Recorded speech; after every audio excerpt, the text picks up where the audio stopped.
9 décembre, journée internationale anticorruption, la lutte au Bénin, les défis à relever pour l'avenir, autant d'interrogations qui, pour Social Watch Bénin, méritent un débat entre la société civile et les acteurs étatiques. Globalement, aujourd'hui, cette journée, c'est juste pour voir qu'est-ce qui est fait et qu'est-ce qui reste à faire.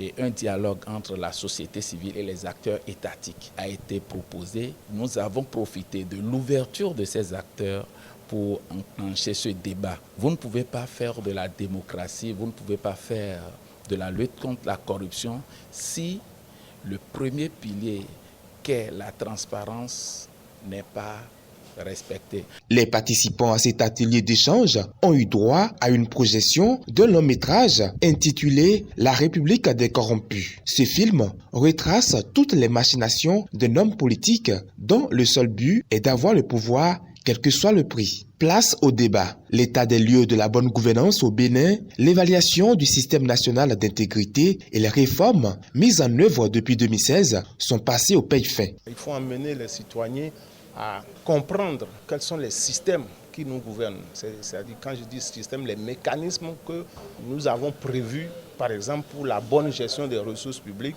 Il faut connaître ces mécanismes-là avant de passer éventuellement à la critique. En dehors des mécanismes, il faut comprendre, il faut chercher à savoir ce que l'État béninois fait en cette matière-là avant de chercher à faire des critiques éventuellement.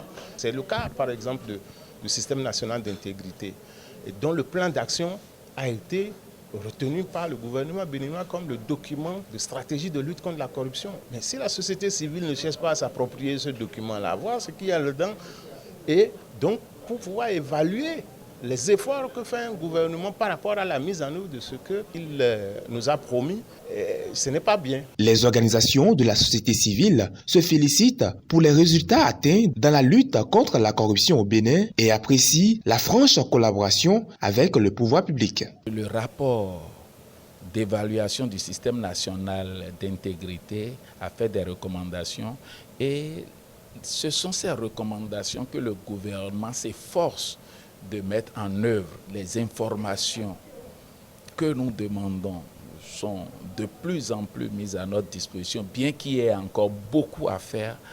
On sent une certaine ouverture, une gouvernance participative, une concertation entre les autorités publiques et les acteurs de la société civile. Les recommandations issues de cet atelier serviront aux décideurs publics de renforcer leurs actions et de promouvoir l'intégrité.